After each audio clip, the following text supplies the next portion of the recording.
नमस्कार मंडळी. गेल्या भागात आपण पाहिलं शर्वरीची कशी घालमेल झाली ती. राग, भीती, ईर्ष्या यातील नेगेटिव्ह भावना तिच्या मनात आल्या, पण अमितला रागवण्यासाठी म्हणून. बाहेरून राग दाखवत असली तरी आतून मात्र ती शांत होती. त्याच्याबद्दल वाटत असलेली भीती याला तिने छान वळण देऊन धैर्यात रूपांतरित केलं. कुठेही फ्रस्ट्रेशन न काढता अमितला खरमरीत शब्दात समज देऊन कसं वागायचं हे शिकवलं. शारदाबद्दल वाटत असलेली ईर्ष्या, मत्सर तिने आधी स्वतः ॲक्सेप्ट केला, पण त्या भावनांच्या मध्ये कुठेही योग्य निर्णयाला बाधा आणली नाही. अलिप्त होऊन गोष्टींकडे पाहिलं. म्हणूनच या कादंबरीत शर्वरी सगळ्यात छान वाटते मला. ती खूप चांगली आहे, सगळ्यांसाठी सगळं करते, सगळ्यांचं ऐकते, सगळ्यांना समजून घेते म्हणून नाही, पण तिला योग्य ठिकाणी योग्य वेळेस समोरच्याला स्पेस देऊन स्वतः अलिप्त होता येतंय म्हणून. असं व्हायला आपल्या सगळ्यांनाच आवडेल नाही. अमितचा खोडकरपणा, खट्ट्याळपणा संपणार नाहीच आहे. मध्ये मध्ये तो काकाला जाऊन शिंग मारणारच आहे आणि त्यात स्वतःच घायाळ होणार आहे. पण त्यातच खरी गंमत आहे. मला काका अजिबात नको पासून काकाशिवाय आता काही नको अशी प्रोसेस पाहणं खरंच खूप इमोशनल असणार आहे. कादंबरी हळूहळू पुढे जाणार. जोपर्यंत प्रत्येकाला त्याचा जोडीदार मिळत नाही तोपर्यंत कादंबरी काही संपत नाही. पण तुम्हाला आणखीन असेच भाग ऐकायला आवडतील ना, ते जरूर कळवा. मध्ये मध्ये असा संवाद साधायला पण आवडतो मला. तुमच्याशी कनेक्ट राहिल्यासारखं वाटतं. तेही चालेल ना तुम्हाला? कमेंट करून कळवत राहा. चला करूया सुरुवात. कादंबरी थोडं तुझं थोडं माझं, भाग 14. लेखन आणि सादरीकरण मंजिरी कारेकर. रात्री अमित बेडरूममध्ये आला तेव्हा बऱ्याच गोष्टींवर त्याने विचार केला. रागावर आपला कसा काय कंट्रोल राहत नाही कळतच नाही आपल्याला. खरं तर आपले आई बाबा किती शांत होते. आपला स्वभाव असा कसा? बहुतेक तोही काकामुळेच झाला असणार. राग सुद्धा अनुवंशिक गुणच आहे. त्यानेच आपल्या डोक्यावर हात ठेवला असणार. त्यालाच सतत दादागिरी करायची असते. पण जाऊ देत, त्याच्या मागे सुद्धा त्याच्याबद्दल वाईट बोलायला नको. मनातलं सगळं कळतं त्याला. आपण त्याच्याबद्दल असं काही बोलतोय, विचार करतोय असं काही त्याला कळलं तर पुन्हा विठ्ठलवाडीचा विषय काढेल तो. आता तर काय आयतं कोळीतच त्याच्या हातात मिळालंय. जरा काही माझं चुकलं तर सारखं विठ्ठलवाडीबद्दलच बोलतो. पण सध्या मला तिथे जाणं परवडणार नाहीये. काकूला सोडून आता कुठे जायचं नाही मला. आपल्याला वाटलेलं हे मारामारीचं प्रकरण साधं सरळ सोपं असेल, पण छे, त्यामुळे काकू किती दुखावली गेली. आपण मारामारी केली हे तिला आवडलं नाहीच, पण त्याहीपेक्षा त्या मारामारीत आपल्याला काही झालं असतं या भीतीने ती किती कळवळत होती. एरवी काका आपल्यापैकी कुणालाही ओरडला तर तिला आवडत नाही फारसं, आणि आज ती चक्क काकाला आपल्याला मारायला सांगत होती. पण तिच्याच डोळ्यात अश्रू होते. आपल्याला काही होईल ही भीती तिच्या डोळ्यात स्पष्ट दिसत होती. आईनंतर हे प्रेम आज काकूच्या डोळ्यात जाणवलं. खरंच आपल्या वागण्यावर, बोलण्यावर, रागावर कंट्रोल करायला हवा. काकूसाठी तरी. काकूला वाईट वाटेल, तिला त्रास होईल असं कधीच काही करायचं नाही. काकू ग, आज स्वतःची शपथ घेऊन सांगतो, पुन्हा माझ्यामुळे तुझ्या डोळ्यात कधीच अश्रू येणार नाहीत बघ. एकदाच माफ कर मला. स्वतःशीच पुटपुटला. आता कीर्तीची पण आठवण येऊ लागली होती. कीर्ती, त्या दिवशी माझा नाईलाज झाला ग. मी कसं बोलणार होतो तुझ्याशी. काका बाजूला होता, पण तुझी साथ मी कधीच सोडणार नाही. विश्वास आहे ना माझ्यावर? स्वतःशीच बोलला. 9:45 झाले होते. पटकन कीर्तीला फोन करून घेऊया. मनात विचार आला आणि त्याने फोन फिरवला, पण आज तिचा फोन स्विच ऑफ होता. अमितला आश्चर्यच वाटलं. बल्लाळ मामांना फोन करून घेऊया का असंही वाटलं, पण आजचा त्याचा दिवस बराच हेक्टिक झाला होता. त्यामुळे त्याने कुणालाही फोन केला नाही. गुपचूप काकाच्या बेडरूममध्ये फोन ठेवून आला. काकू अजूनही रागातच होती. मग काकूच्या गळ्याभोवती हात टाकून तो म्हणाला, सॉरी ना काकू, खरंच सांगतोय, पुन्हा असं नाही वागणार ग मी. स्वतःची शपथ. आता तसंच ठरवलंय मी, खरंच सांगतोय. तो म्हणाला तसं काकू हसली. शपथ वगैरे घ्यायची नाही आमू, सुटली म्हण आधी. बरं सुटली, पण तू हास ना ग. चिडलेली आवडत नाहीस मला तू. चांगली दिसत नाहीस तशी तू. मग काकू हसली. बरं मला सांगा मू, उद्या डब्यात काय रे देऊ? तशी ना आज मी काहीच विशेष तयारी केलेली नाही, पण तरीही सांगून ठेव. त्याचा हात हातात घेत काकू म्हणाली. काहीही दे ग काकू, पण जरा जास्तीचं देशील का? त्याने विचारलं. का रे, भूक लागते तुला? डबा कमी पडतोय की काय? काकूने काळजीने विचारलं. अगं नाही नाही, ती अवनी आहे ना, तिच्या आईला बरं नाहीये ना. काल तिने कॅन्टीनमध्ये खाल्लं आणि नंतर तिला ॲसिडिटी झाली, म्हणून म्हणत होतो मी. बहुतेक काका काकूच्याच बाजूला बसला आहे हे अमू विसरला होता. तेवढ्यात काकाच्या खोकण्याचा आवाज झाला आणि मग तो भानावर आला. त्याने काकाकडे हळूच पाहिलं. काका त्याच्याकडेच पाहत होता. अरे, मी काही मुलींच्या पुढे पुढे करत नाही. ती सध्या अडचणीत आहे ना. मुख्य म्हणजे आपल्या फॅमिलीशी तिच्या फॅमिलीचं जरा जास्त सख्य आहे ना, म्हणून तसं म्हटलं मी. काका काही बोलला नाही, गुपचूप मोबाईल पाहत राहिला. काकूला थोडंसं हसू आलं. नाही, चांगली गोष्ट आहे अमू. आपल्या सहकाऱ्यांची मित्रमैत्रिणींची अशीच काळजी घ्यावी बेटा. उद्या 2 डबे देईन हां, काकू म्हणाली. बरं, गुड नाईट काकू, असं म्हणत तो बाहेर पडू लागला. काकाने थांबवलं त्याला. थांबा राजे, लगेच प्रस्थान करू नका आपण. अहो, कधीतरी काकालाही शुभरात्री म्हणत चला, त्यालाही जरा बरं वाटेल. पण तसं करणं बरं जड जात असेल नाही आपल्याला. काका असं म्हणाला तसं अमूला मग हसूच आलं. गुड नाईट काका, हसतच तो बाहेर पडला आणि शेखर सुद्धा हसला. खरंच कमाल आहे बुवा, काही गुण असतातच अनुवांशिक. काकासारखाच केअरिंग आहे अगदी. भाचीची काळजी घेतोय पुतण्या. शर्वरी म्हणाली तसं शेखरने चमकून पाहिलं. मगाशी ईर्षेची लाट आता ओसरली होती. नेगेटिव्ह भावना प्रोसेस झाल्या होत्या. त्याला विनोदाची झालर लागली होती. काय म्हणाली शरू तू आता? शेखरने विचारलं. कुठे काय, रात्री झोपताना मारुती स्तोत्रच म्हणते मी, माहीत नाही का हो तुम्हाला? असं म्हणून ती झोपून गेली. फार त्रास देतेस तू शरू मला, पण तेवढीच आवडतेस मला. तिच्या अंगावरचं पांघरून त्याने नीट केलं आणि तोही झोपून गेला. सकाळी निघताना शर्वरीने विचारलं. अहो, तुम्ही ऑफिसमधून जाणार की डायरेक्ट इथूनच निघणार आहात? नाही ग, आधी ऑफिसमध्ये जाणार, तिथून थोडं काम करणार. शशी पिकअप करणार मला, शेखर म्हणाला. पण नक्की जाऊ ना मी? त्याने पुन्हा एकदा कन्फर्म करून घेतलं. अहो जा, एवढी दुष्ट वाटले का हो मी तुम्हाला? ती म्हणाली तसं शेखरने तिला जवळ ओढलं आणि तेवढ्यातच अमू तिथे आला. दोघे जरा दचकलेच, चटकन बाजूला झाले. अरे बापरे, चुकीच्या वेळेस आलो वाटतं, असं म्हणून तो वळला. ए, जास्त शहाणपणा करू नकोस, चल निघूया ऑफिसला. त्याच्या मागोमाग शेखर बाहेर पडला. अमू 2 डबे दिलेत रे, त्यातला 1 भाचीला दे हां. थँक्यू काकू, म्हणत दोघेही बाहेर पडले. गाडीत शेखरने सांगितलं. अमू, हे बघ, मला जरा एक काम आहे. थोड्या वेळाने मी बाहेर जाणार आहे. दुपारपर्यंत ऑफिसमध्ये परत येईन मी. तो म्हणाला. कसलं काम काका? अमूने विचारलं. अवनीच्या आईला हॉस्पिटलमध्ये घेऊन जायचंय. शशी काकांबरोबर जाणार आहे मी.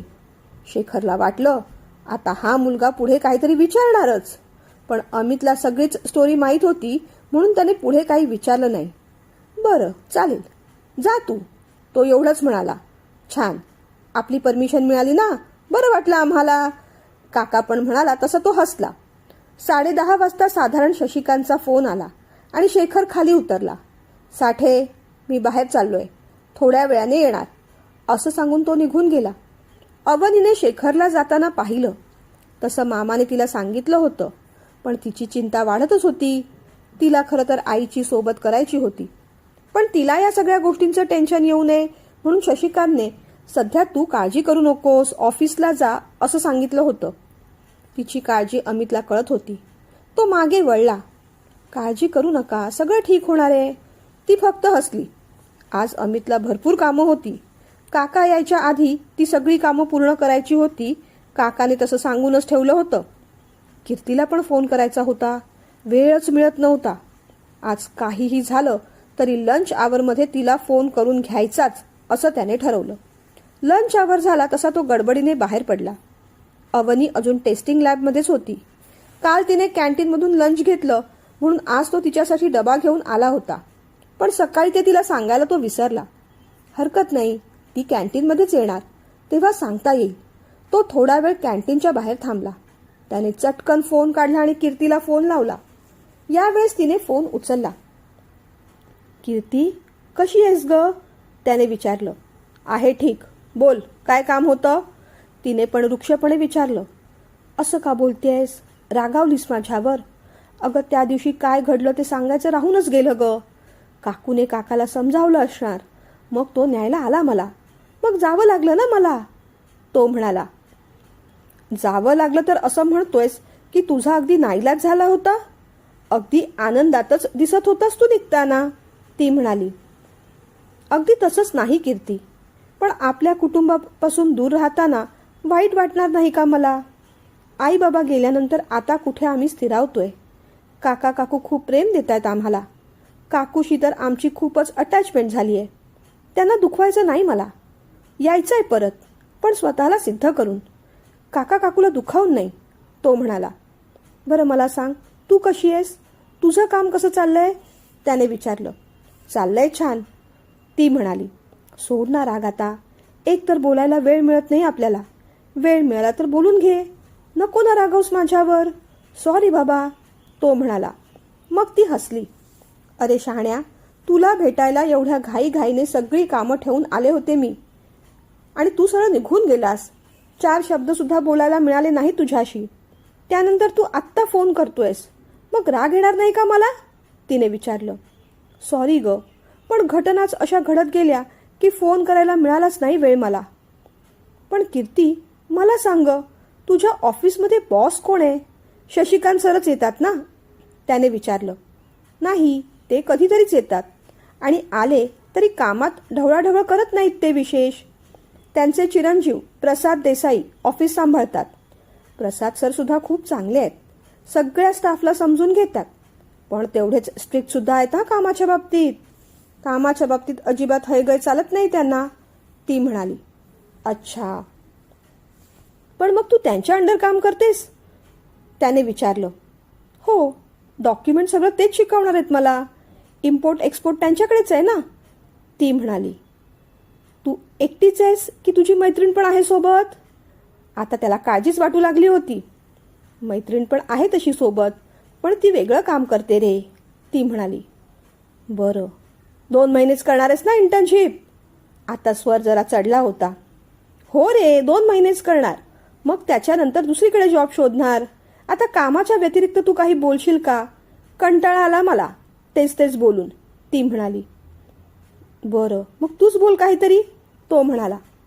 तुझे काका काकू कसे आहेत रे? आणि तुझी बहीण सई, ती कशी आहे? तुम्ही दोघं रुळलात तिथे? तिने विचारलं. मग अमितने आधी इथे तिथे पाहिलं. काका जरा खडूस आहे, फार स्ट्रिक्ट आहे तो. तसं प्रेम करतो आमच्यावर, पण रागावतो फार. काकू खूप चांगली आहे, माझ्या आई एवढीच चांगली आहे. सई पण छान आहे. आम्ही दोघेही छान रुळलो इथे. आता मला काम जमू लागलंय, मजा येते काम करायला. पण ना, कामाच्या बाबतीत पण काका स्ट्रिक्ट आहे. ऑफिसमध्ये वेळेवरच यावं लागतं. लंच आवरमध्ये सुद्धा वेळेवर डबा खाऊन परत जागेवर जावं लागतं. म्हणून आधीच फोन करून घेतला तुला, तो म्हणाला. छान, तुम्ही तिथे सेट झालात ते बरं झालं. पण ना, आता लवकरात लवकर तू करिअरचं पहा. जितक्या लवकर करिअरमध्ये सेट होशील तितका आपला मार्ग सोपा होईल. कळतंय ना तुला, ती म्हणाली. हो कीर्ती, आहे माझ्या लक्षात. सगळ्या गोष्टी करायच्याच आहेत. मलाही तुझी खूप आठवण येतेच ग. तो एवढं म्हणेपर्यंत त्याला समोरून अवनी जाताना दिसली. अवनी, त्याने हाक मारली. तिने वळून पाहिलं. कॅन्टीनमधून काही घेऊ नकोस, मी आणलाय डबा तुझ्यासाठी, तो म्हणाला. कशाला? घेतलं असतं मी, ती म्हणाली. थांब थांब, आलोच मी. बरं कीर्ती, तुला करू का ग नंतर फोन? नाहीतर लंच आवर संपेल माझा, तो म्हणाला. हो चालेल, पण ही अवनी कोण रे? तिने जरा काळजीनेच विचारलं. अगं कुलीग आहे माझी. आणि गंमत माहिती आहे का, ती ना शशिकांत सरांच्या बहिणीची मुलगी, म्हणजेच तुमच्या प्रसाद सरांची आत्ते बहीण आहे, अमित म्हणाला. हो, पण तिच्यासाठी डबा तू का आणलास? कीर्तीने विचारलं. तिच्या आईला बरं नाही आहे ना, म्हणून काकू म्हणाली तिच्यासाठी पण डबा घेऊन जा, म्हणून आणला. बरं चल, ठेवतो मी फोन, जेवायचंय आम्हाला. घाईघाईने त्याने फोन ठेवून दिला आणि तो अवनीच्या समोर जाऊन बसला. पटकन डबा उघडला. आज काकूने तुझ्यासाठी डबा दिलाय, तो म्हणाला. बोलताना आपण काहीतरी कुठेतरी चुकलो असं त्याला वाटलं. कीर्तीला तो अरेतुरेच करत होता. चुकून अवनीसाठी पण तेच संबोधन बाहेर पडलं.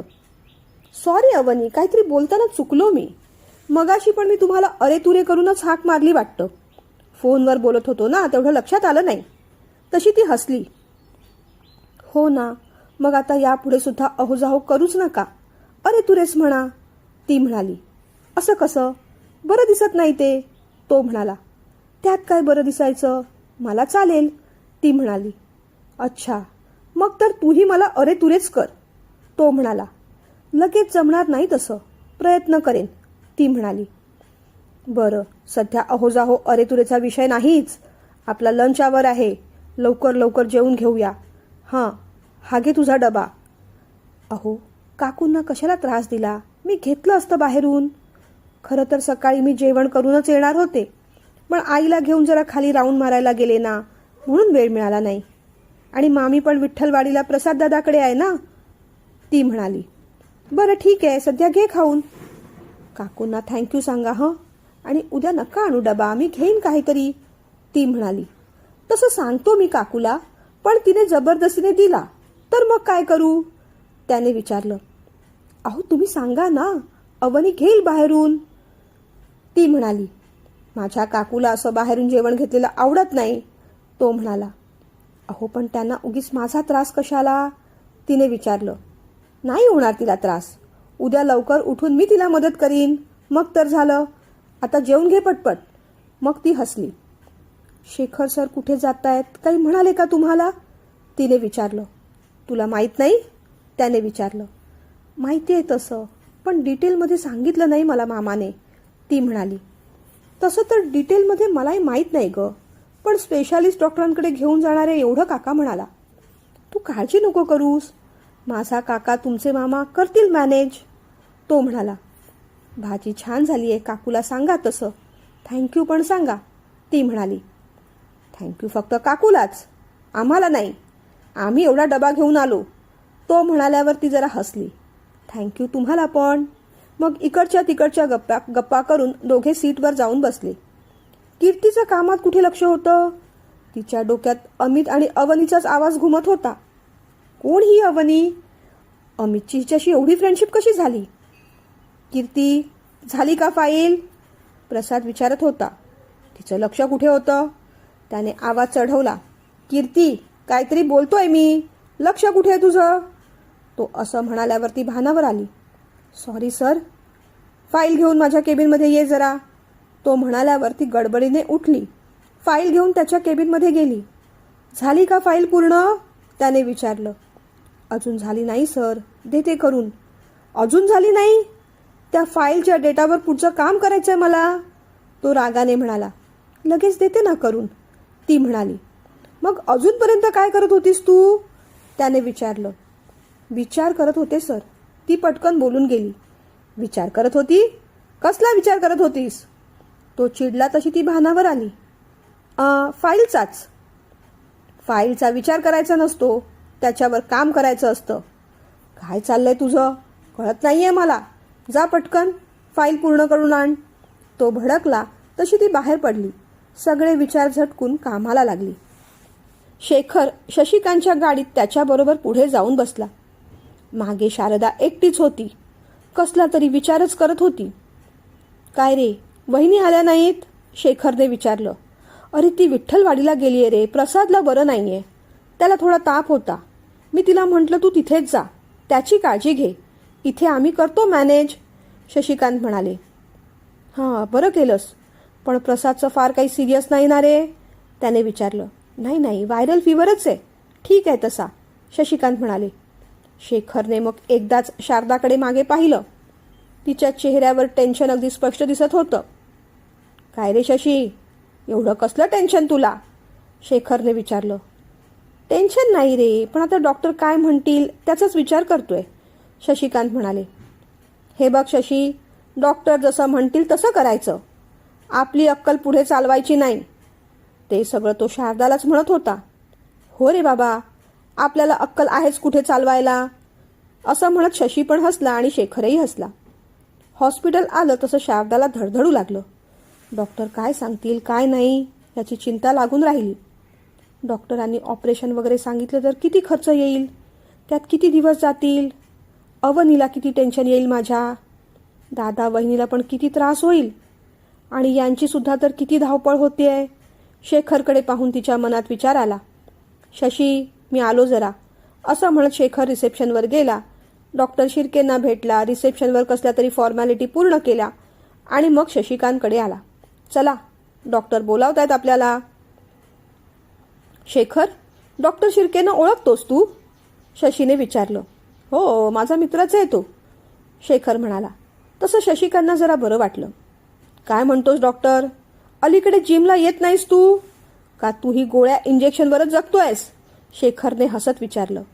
नाही रे मित्रा, मुलाकडे यूएसला गेलो होतो. पुढच्या आठवड्यापासून येत जाईन. तू सांग, काय काम घेऊन आला होतास? हे बघ, हे हिचे रिपोर्ट आहेत. तू स्पेशालिस्ट आहेस, माझा मित्र आहेस, तेव्हा योग्य काय ते सजेस्ट करायचं. शेखर धमकी देतच बसला. अरे बस शशी, उभा का? तिलाही बसायला सांग. हो हो, बसा ना तुम्ही, डॉक्टर शिर्के म्हणाले. डॉक्टर शिर्केंनी मग रिपोर्ट पाहिले, काहीतरी विचार केला आणि मग बोलायला सुरुवात केली.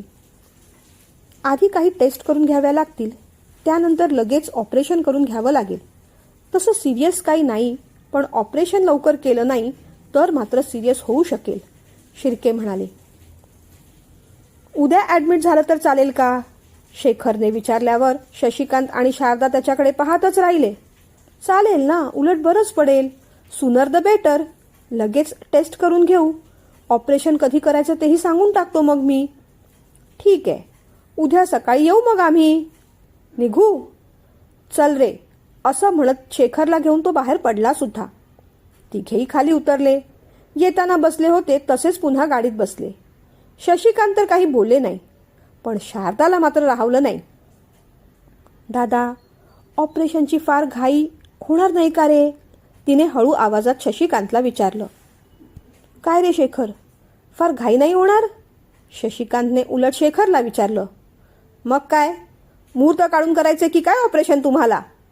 डॉक्टर काय बोले ते ऐकलं नाहीस तू? शेखरने असं विचारल्यावर दोघेही एकदम गप्पच झाले. पण विचार करून निर्णय घ्यायला नको का रे दादा? शारदाने पुन्हा शशिकांतकडे पाहूनच विचारलं.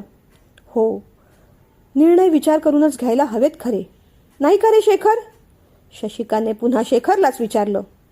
जेव्हा निर्णय विचार करून घ्यायला हवे होते तेव्हा तर धावत पळत सुटला होतात तुम्ही, आणि आता डॉक्टर घाई करायला सांगतायत तर आता विचार मंथन करायचंय तुम्हाला?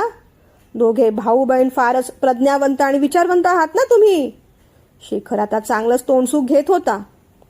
जाऊ दे शरू, तो म्हणतो ते बरोबर आहे.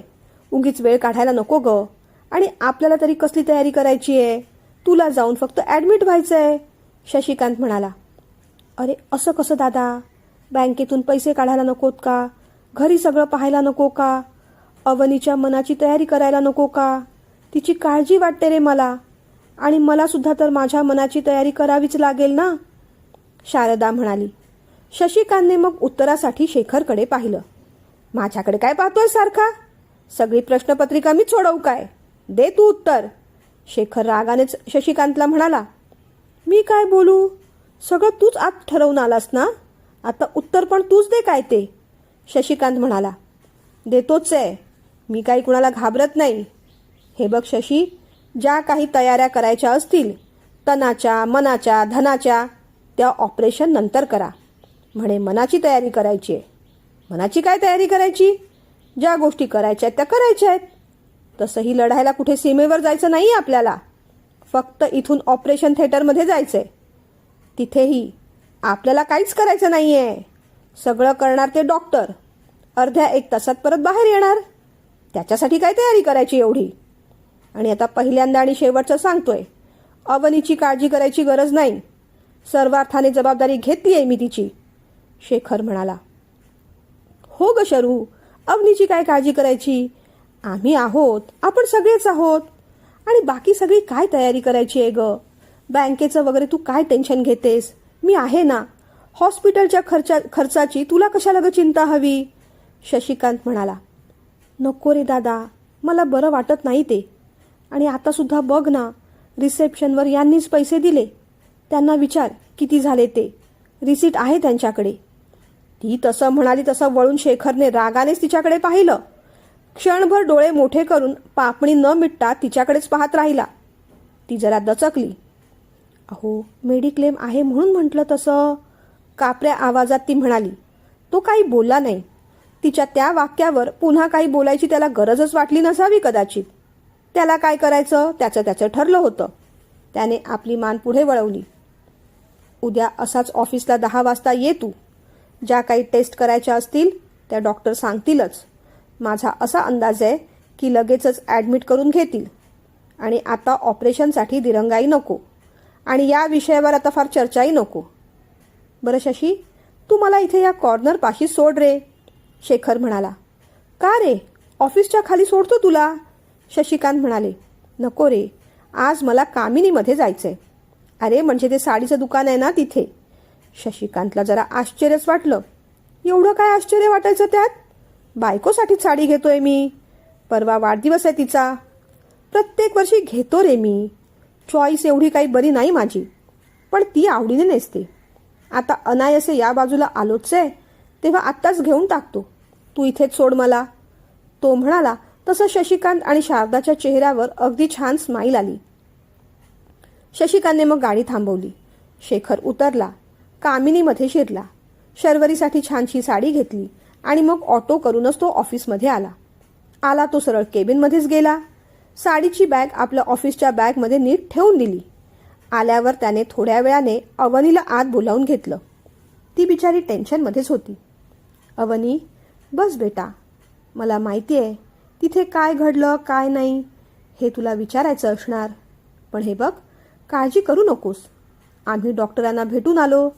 डॉक्टर म्हणालेत काहीही सिरियस नाही. एक छोटंसं ऑपरेशन तेवढं करून घ्यावं लागेल. ते आपण लवकरात लवकर करून घेणारच आहोत. हे बघ, उद्या हॉस्पिटलमध्ये काही टेस्ट सांगितले आहेत. त्यानंतर ॲडमिट व्हावं लागेल. मला वाटतं तू तिच्यासोबत तिथेच राहा. जोपर्यंत आई घरी येत नाही तोपर्यंत सुट्टी घे. काळजी घे, शेखर म्हणाला. सर, खरंच काही सिरियस नाही ना? की मला टेन्शन येऊ नये म्हणून तुम्ही असं म्हणताय? भीत भीत तिने विचारलं. नाही ग बेटा, खरंच काही टेन्शन नाही. माझ्या चेहऱ्यावरून तुला काही टेन्शन दिसतंय का? निश्चिंतपणे होत तो म्हणाला. नाही, तुम्ही बोलताय त्याच्यावर विश्वास आहे माझा. पण धाकधूक असतेच ना, ती म्हणाली. समजू शकतो बेटा मी, पण खरंच काही काळजीचं कारण नाही ग. हे बघ, आज जे काही महत्त्वाचं काम आहे ते पूर्ण कर आणि निघ तू. सुट्टीचं ॲप्लिकेशन साठेंकडे देऊन ठेव. थँक्यू सर, असं म्हणत ती उठली आणि बाहेर पडली. त्यानंतर ती लॅबमध्ये गेली. संध्याकाळ झाली तेव्हा तिची आणि अमितची भेट झालीच नाही. संध्याकाळी ऑफिसमधून निघताना अमितने काकाला विचारलं, काका, सगळं ठीक आहे ना रे? हो, सगळं ठीक आहे. काही सिरियस नाही असं म्हणाले डॉक्टर, शेखर म्हणाला. ते बरं झालं. पण काका, तुझ्या हातात बॅग कसली होती रे? त्यावर कामिनी लिहिलं होतं बघ. अमित असं म्हणताच शेखरने त्याच्याकडे जरा तिरप्या नजरेनेच पाहिलं. माझ्यावर अगदी बारीक लक्ष ठेवून असतोस तू. साडीची बॅग होती ती, शेखर म्हणाला. साडीची? कुणासाठी घेतलीस? अमितने विचारलं. तुला काय करायचंय? शेखरने त्याला उलट विचारलं. काकूसाठीच घेतलीस ना नक्की? अमितने पुन्हा खोदून विचारलं. हो रे. का पण? अमितने पुन्हा विचारलं. परवा बर्थडे आहे तिचा. ऐकूनच अमितला आनंद झाला. इतके दिवस आपण इथे आहोत पण काकूचा बर्थडे कधी असतो हे आपण साधं विचारलं सुद्धा नाही. खरंच काका? मग आपण काय सेलिब्रेशन करूया रे? त्याने विचारलं. तुम्ही ठरवा, तुम्ही म्हणाल तसं करू, शेखर म्हणाला. मग ना काका, तू ऑफिसमधून थोडा लवकर निघ. काकूला घेऊन कुठेतरी बाहेर जा. ती पण बिचारी घरी कंटाळते रे. तिला ना तुझ्यासोबत बाहेर जायला आवडतं, पण तुला वेळच नसतो. सतत आमच्याच मागे असतोस तू. शेवटचं वाक्य जोर देऊन अमित म्हणाला. बरोबर आहे तुझं अमू, पण शेवटचं वाक्य बोलायची गरज नव्हती रे, शेखर पण रागानेच म्हणाला. बरं जाऊ देत. तर मी काय म्हणत होतो काका, तू काकूला घेऊन पिक्चरला जा. किंवा फिरायला जा, कुठेतरी जा तुम्ही. बाहेर जेवा चालेल, त्याने विचारलं. मला आवडेल रे, पण तुम्हाला सोडून ती माझ्याबरोबर बाहेर जेवणार नाही. सगळ्यांना जावं लागेल आपल्याला, शेखर म्हणाला. मग ना काका, आम्ही काकूला सरप्राईज देतो. हॉटेलमध्ये काय आपण नेहमीच जातो. यावेळेस आम्ही काकूसाठी जेवण करतो, तिच्या आवडीचं. तुम्ही फिरून या, मग आपण घरीच मस्तपैकी कॅन्डल लाईट डिनर करूया. कशी वाटली आयडिया माझी? अमितने विचारलं. आयडिया तर भारीच आहे अमू, पण वाढदिवसाच्या दिवशी तिच्या तोंडची चव घालवू नका म्हणजे झालं. तुम्हाला जेवणाचं काही येतं का? शेखरने विचारलं.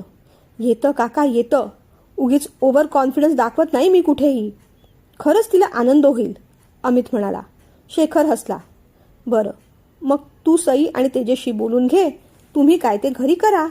तिला घेऊन मी कुठेतरी फिरायला जातो. तिलाच विचारतो कुठे जायचंय ते. सगळा प्लॅन ठरला. गेल्या गेल्या अमितने तेजस आणि सईला प्लॅन सांगितला. त्यांना पण प्लॅन खूप आवडला.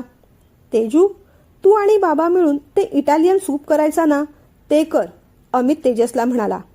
हो दादा, चालेल. सई, तुला काही येतं का जेवणाचं? अमितने विचारलं. अरे येतं तर, ऑलराऊंडर आहे मी. आईला कसुरी मेथी घालून पुऱ्या आवडतात, मी त्या करेन. गोडासाठी आपण बासुंदी करूया, करायला पण सोपी आहे. चालेल, मग मी व्हेज कटलेट, पनीरची भाजी करतो आणि फ्राईड राईस. सई आणि तेजू, मी ऑफिसमध्ये असेन. तुम्ही सगळं सामान घेऊन या, मग आल्यावर आपण तयारीला लागूया. सगळ्यांनी डन असं म्हटलं.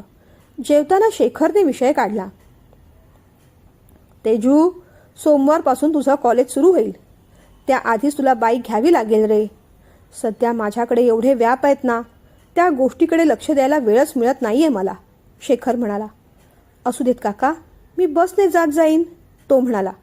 नको नको, एक काम करशील, सध्या काही दिवस माझी बाईक वापर. मी जरा फ्री झालो ना की आपण घेऊन येऊया.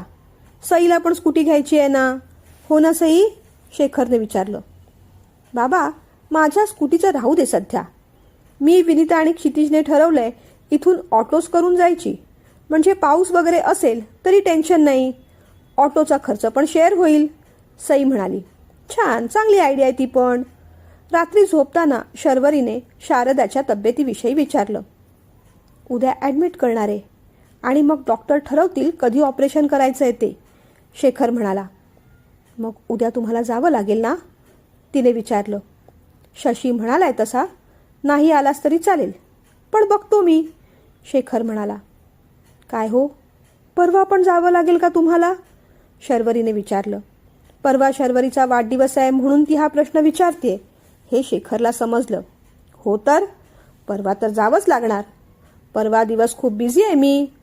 तुझं काही वेगळं शेड्यूल आहे का? शेखरने विचारलं तसा शर्वरीचा चेहरा पडला. माझं काय शेड्यूल असणार? बायकोचं काय शेड्यूल असतं? ती कधीतरी जन्माला येते आणि आयुष्यभर संसारासाठी खपत राहते. तिची कशाला काही शेड्यूल असतील? शर्वरी वैतागली. शेखरला हसू येत होतं. बरं झालं, तुझं काही शेड्यूल नाही ना, म्हणजे मला तिकडे जास्त वेळ देता येईल. शेखर असं म्हणाला तसा शर्वरीला जामच राग आला. तिने रागानेच पाहिलं. जास्त का? सगळाच वेळ द्या ना. माझं काही शेड्यूल नाही. आत्ताच म्हटलं ना, बायको कोणत्या तरी दिवशी जन्माला येते आणि आयुष्यभर नवऱ्यासाठी खपत राहते. तिचं वेगळं काय शेड्यूल असणार? शर्वरी सारखं तेच तेच बोलत होती. बरं, मग झोपू का आता मी? झोपा, माझी परवानगी कशाला हवी तुम्हाला? आज ती जरा जास्तच वैतागली होती. बरं शरू, उद्या अमूला एकट्यालाच डबा दे. अवनी नसणार आहे, ती तिच्या आईबरोबर हॉस्पिटलमध्ये थांबणार आहे ना, शेखर म्हणाला. तेव्हा तर ती आणखीनच भडकली. भाचीचं आणि आईचं शेड्यूल बरोबर माहीत असतं तुम्हाला. त्यांची बरोबर काळजी आहे तुम्हाला. तोंडातल्या तोंडात ती पुटपुटली. काय पुटपुटतेस ग, मोठ्याने बोल, शेखर म्हणाला. रात्री मारुती स्तोत्रच म्हणते मी, बाकी काही नाही. झोपा तुम्ही. सकाळी ऑफिसला निघताना अमितने विचारलं. काकू, आज एकच डबा दिलास ग? तेवढ्यात शेखर काका म्हणाले. अवनी काही दिवस ऑफिसला येणार नाहीये, आईसोबत हॉस्पिटलमध्ये असणार आहे ती. अच्छा, ओके, असं म्हणून तो काकाबरोबर गाडीत बसला. पण आज ऑफिसला जायचा मूड निघून गेला होता त्याचा. काका शशिकांत काकांबरोबर 10 वाजता निघून गेला. लंचमध्ये पण त्याला एकटं एकटं वाटत होतं. अवनीच्या बोलण्याची, तिच्या प्रश्नांची आता सवय झाली होती. आज ती नाही म्हटल्यावर जरा चुकल्यासारखं वाटलं त्याला. सवयीप्रमाणे त्याने लंचमध्ये कीर्तीला फोन केला, पण आज कीर्ती पण खूप गडबडीत होती. त्यांच्या ऑफिसमध्ये कसलं तरी इन्स्पेक्शन होतं. तिने घाईघाईनेच फोन ठेवला. आता तर कीर्तीला पण आपल्यासाठी वेळ नाही. अमितला जास्तच वैताग आला. दिवस अगदी बोरिंग गेला. संध्याकाळी निघताना साठे म्हणाले, अमित सर, अवनी मॅडमने तुम्हाला कोणती फाईल दिली आहे का डेटा फीड करायला? नाही सर, कोणतीच फाईल दिलेली नाही. त्यांना खरं तर विचारायचं होतं रिपोर्टची फाईल कुठे ठेवली म्हणून. तुम्ही जरा फोन करून विचाराल का त्यांना, कारण तो डेटा तुम्हालाच भरायचा आहे. ऐकून जरा अमितला बरंच वाटलं. विचारतो ना, पण तिचा नंबर माझ्याकडे नाही. मी देतो, साठे म्हणाले. त्यांनी लगेच नंबर फॉरवर्ड केला आणि अमितने फोन फिरवला. हॅलो, कोण बोलतंय? गोड आवाजात तिने विचारलं. अमित. तुम्ही का फोन केलात? तिने काळजीनेच विचारलं. तिच्या या प्रश्नाचा खरं तर त्याला राग आला. तोही मग म्हणाला, कामासाठीच केलाय, गप्पा मारण्यासाठी नाही. अहो नाही, तसं म्हणायचं नव्हतं मला हे म्हणायचं होतं की कामात काही गडबड झाली नाही ना? इतक्या घाईघाईने फोन केलात. तिने स्पष्टीकरण दिल्यानंतर त्याला जरा बरं वाटलं. नाही, गडबड काही नाही. फक्त रिपोर्टची फाईल कुठे ठेवली आहे ते साठे सर विचारत होते. त्याचा डेटा मला भरायचा आहे ना, उद्या भरून टाकेन मी तो, अमित म्हणाला. ती ना माझ्या दुसऱ्या ड्रॉवरमध्ये वरतीच आहे. घ्यायला जमेल तुम्हाला? तिने विचारलं. हो, घेतो. बरं, आईची तब्येत कशी आता? डॉक्टर काय म्हणतायत? त्याने विचारलं. ठीक आहे, ऑपरेशन उद्याच करणार असं म्हणत होते डॉक्टर. तिने माहिती पुरवली. काका कुठे माझा? ऑफिसमध्ये आला नाही परत तो? त्याने विचारलं. सर आणि मामा कुठेतरी बाहेर गेलेत. काहीतरी महत्त्वाचं काम आहे असं म्हणत होते. अच्छा, बरं, तू काळजी घे. कामासाठी फोन केला तर चालेल ना? त्याने विचारलं. असं का म्हणताय तुम्ही? असाही फोन केला तरी चालेल मला. ती असं म्हणाल्यावर त्याच्या चेहऱ्यावर एक छान स्माईल आली. हे बघ, असाच उगीच फोन करत नसतो मी. चौकशीसाठी कधीतरी करत जाईन, तो म्हणाला. ते चालेल ना? हो चालेल. ठेवू मग फोन? त्याने विचारलं. हं, ती म्हणाली. अमितने मग तिच्या ड्रॉवरमधली फाईल घेतली, साठेंकडे नेऊन दिली. त्यांनी कसली तरी एंट्री केली आणि रिपोर्ट फीड करण्यासाठी फाईल परत त्यालाच देऊन टाकली. ऑफिसमधून येतानाच अमित केकची ऑर्डर देऊन आला होता. घरी आला तेव्हा काका ऑलरेडी आला होता. काय रे अमू, ऑफिसमध्ये सगळं ठीक आहे ना? काकाने विचारलं. हो काका, सगळं ठीक. मग सगळ्यांचं जेवण झालं. सवयीप्रमाणे मुलांनी मोबाईल काकाच्या बेडरूममध्ये आणून ठेवले. सगळेजण झोपून गेले. शर्वरीला मात्र आज झोप येत नव्हती. काय हो, उद्या ऑपरेशन आहे ना? मग सकाळपासून संध्याकाळपर्यंत तुम्ही तिथेच थांबणार? शर्वरीने विचारलं. नाही ग, उद्या जाणार नाहीये मी तिथे. तो असं म्हणाल्यावर तिला जरा आश्चर्यच वाटलं, काळजी पण वाटली. का हो, मी चिडचिड करते म्हणून? तिने भीत विचारलं. शेखरने तिच्या खांद्यावर अलगद हात ठेवला. तिला जवळ ओढलं. नाही ग, उद्याचा दिवस तुझ्याबरोबर घालवायचा आहे मला. ती हसली. का? उद्या काय आहे? तिने मुद्दामूनच विचारलं. बायकोचं खास काही शेड्यूल नसलं तरी कोणत्या तरी दिवशी तिचा जन्म झालेला असतो आणि प्रत्येक नवऱ्याने तेवढं लक्षात ठेवायचंच असतं, बरोबर ना? त्याने विचारल्यावर ती अगदी लाजली. लक्षात होतं तुमच्या? तिने विचारलं. विसरण्याची मुभा आहे आम्हाला? त्याने उलट विचारलं. पण असं करू नका हो, ऑपरेशनसाठी तुम्ही तिथे जायला हवं. थोडा वेळ थांबा आणि मग या, तिने सुचवलं.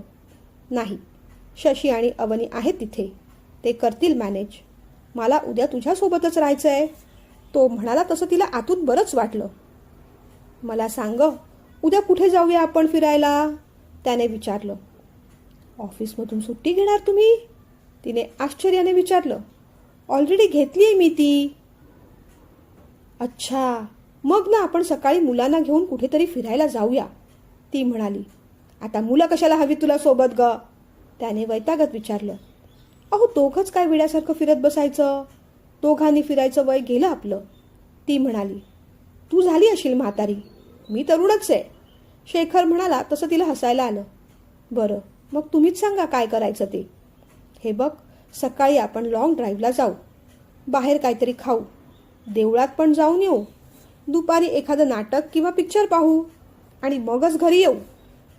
संध्याकाळी पाहू काय करायचं ते. पण आपण दोघंच जायचं हां, मुलं अजिबात नको आहेत मला, जीव काढतात अगदी माझा ती. शेखर चिडत म्हणाला तसं तिला हसू आलं. अहो काहीतरीच काय, मुलांना सोडून कसं हो जायचं, ते बिचारे कुठे जेवणार. शर्वरी काळजीने म्हणाली. लहान आहेत का ती, बघतील त्यांचं त्यांचं. ते काही नाही शरू, आपण दोघंच जायचं, शेखर म्हणाला. बरं, उद्याचं उद्या ठरवू, आता झोपूया. शर्वरीने विषय संपवून टाकला. दोघेही मग झोपून गेले. सकाळ झाली तसं मुलांनी काकूला वाढदिवसाच्या शुभेच्छा दिल्या, नमस्कार केला. आज काय प्लॅनिंग बाबा, सईने विचारलं.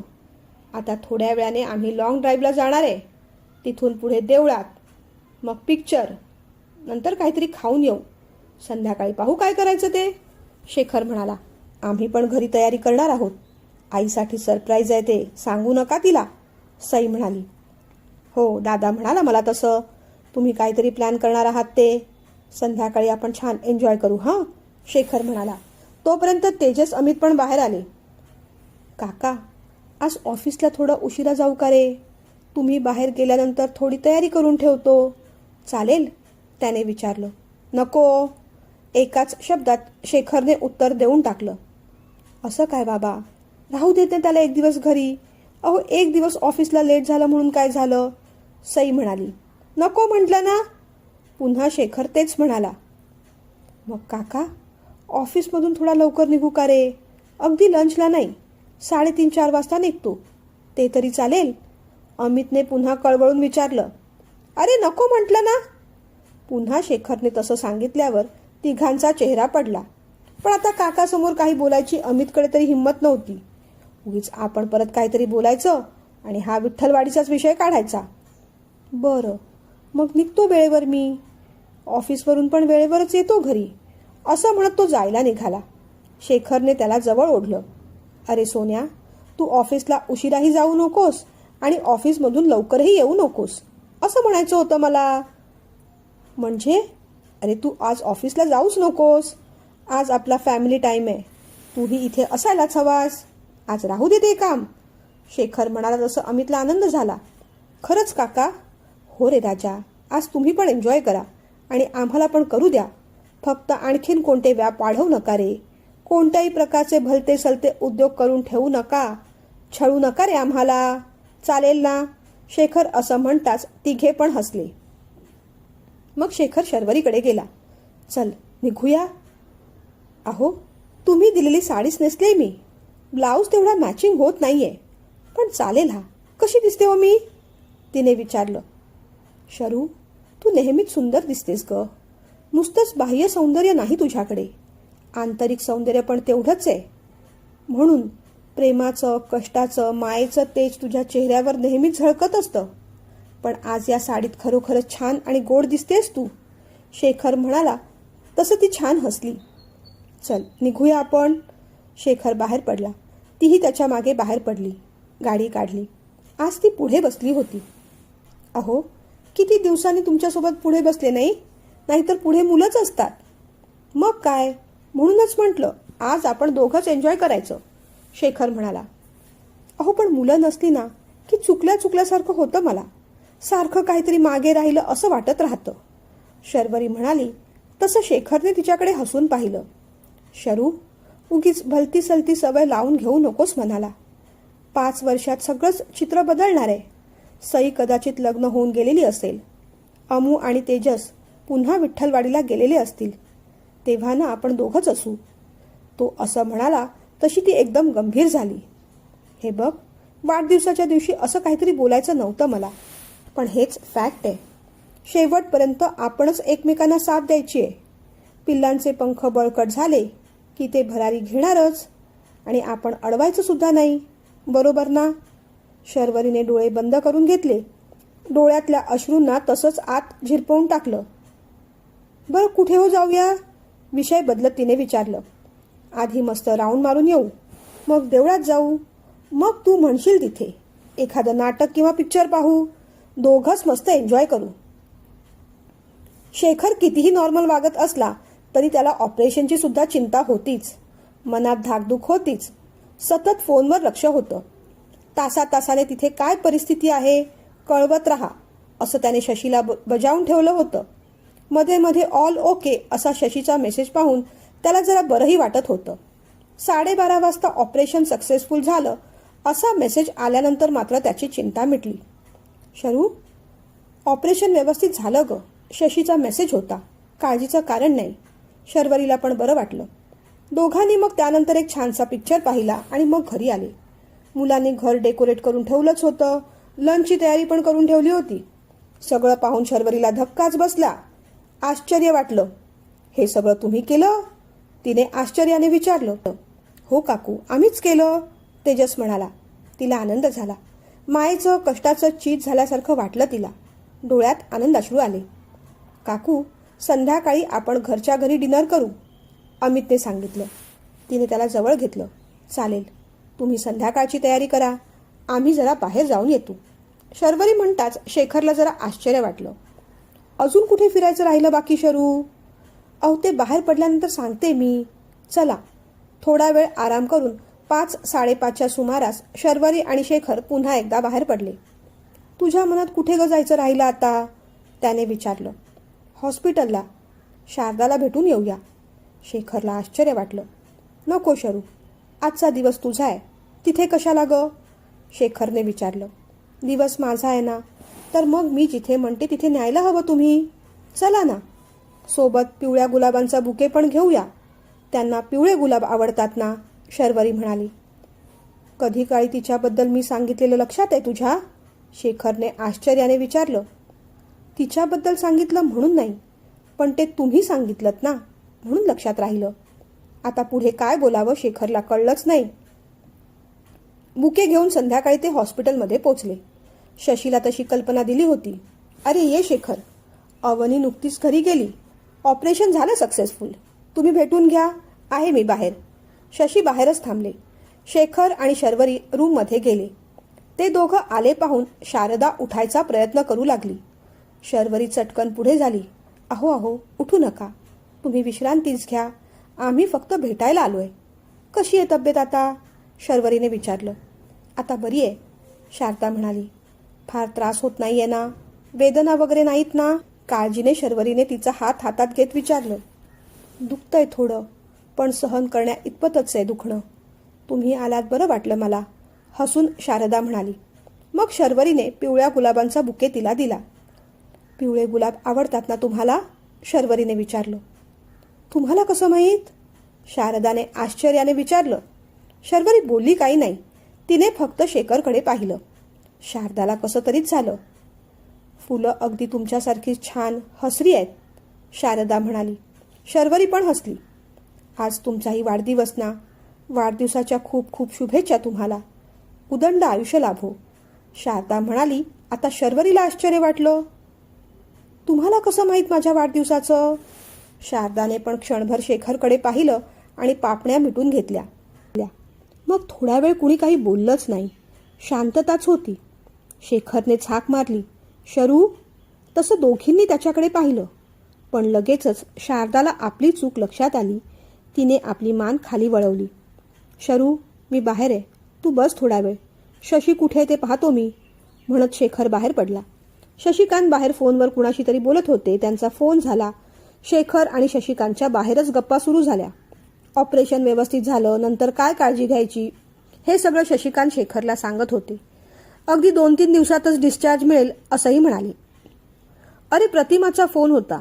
लगेचच येऊ का असं विचारत होती, पण मी म्हटलं काळजीचं कारण नाही, तू आधी प्रसादची काळजी घे.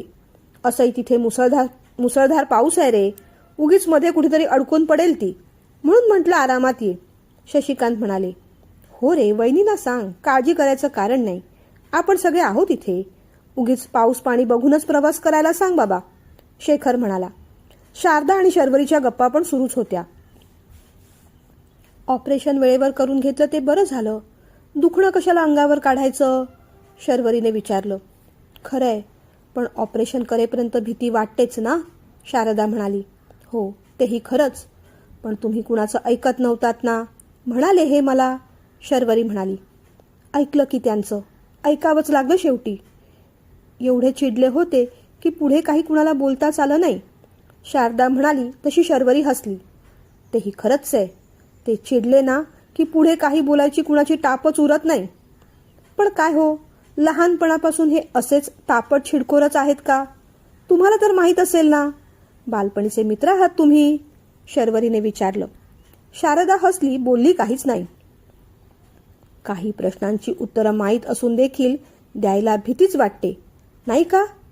तुम्ही हो असं म्हटलं आणि हे त्यांना कळलं तर पुढे काय परिणाम होतील या विचारानेच भीती वाटली ना तुम्हाला?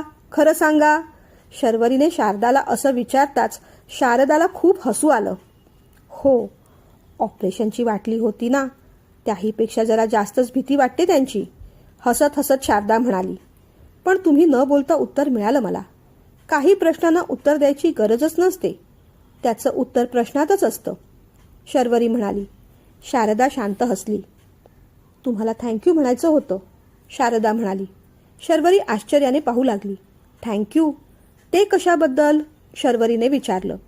आपण अवनीची केवढी काळजी घेत होता, तिला डबा पाठवत होतात, म्हणाली ती मला, शारदा म्हणाली. मग काय झालं? सई, अमू, तेजू, त्या तिघांसारखीच अवनी आहे मला. एवढं काही विशेष नाही त्यात. तुम्ही बऱ्या होईपर्यंत पाठवत जाईन मी डबा, शर्वरी म्हणाली. नाही नाही, खरंच नको तसं.